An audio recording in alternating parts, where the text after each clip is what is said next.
আমের খোসা এই যে আটিগুলো ভালো করে ছাড়িয়ে নিয়েছি, সেটা রেখে দিলাম। এই যে আমটাকে আমি দানার মধ্যে কেটে নিয়েছি। এই যে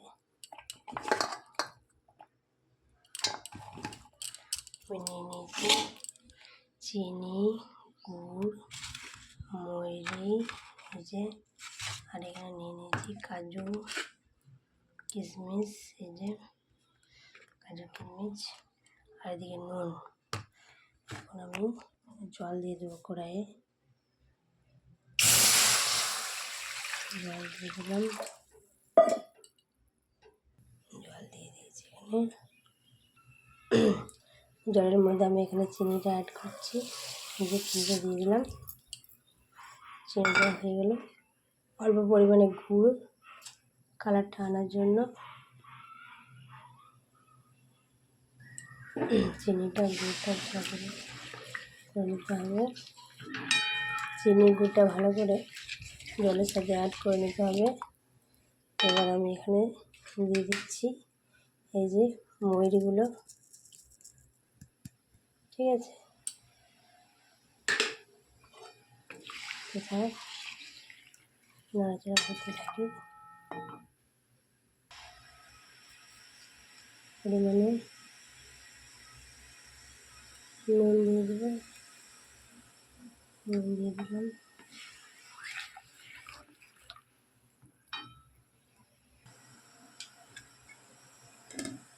এর মধ্যে আমি কাজু কিশমিশ অ্যাড করে দিলাম,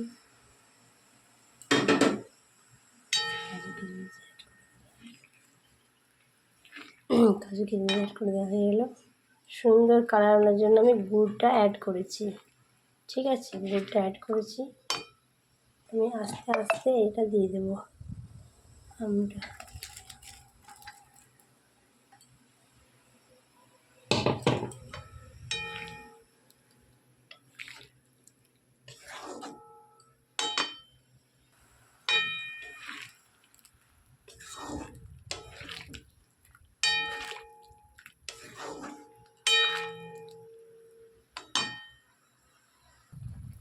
কী পরিমাণে ফুটছে দেখুন।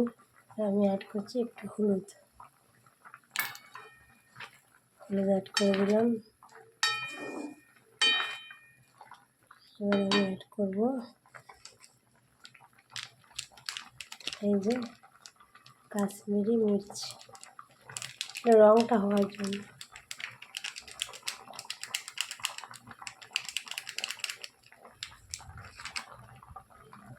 এই যে কি সুন্দর কালার চলে এসেছে।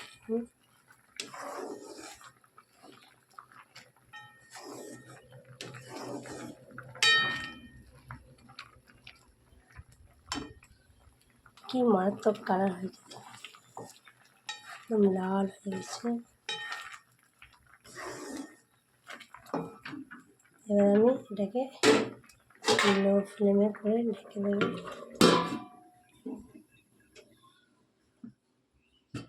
কিছুক্ষণের জন্য রেখে দেবো।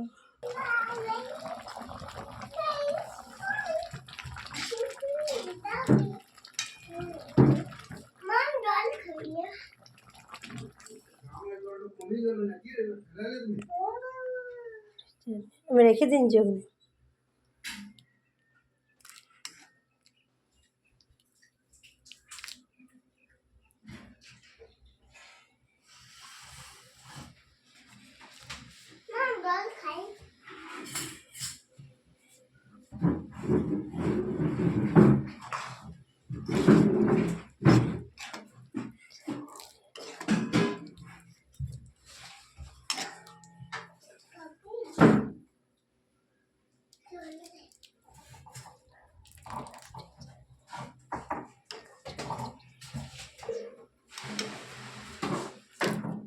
पूरी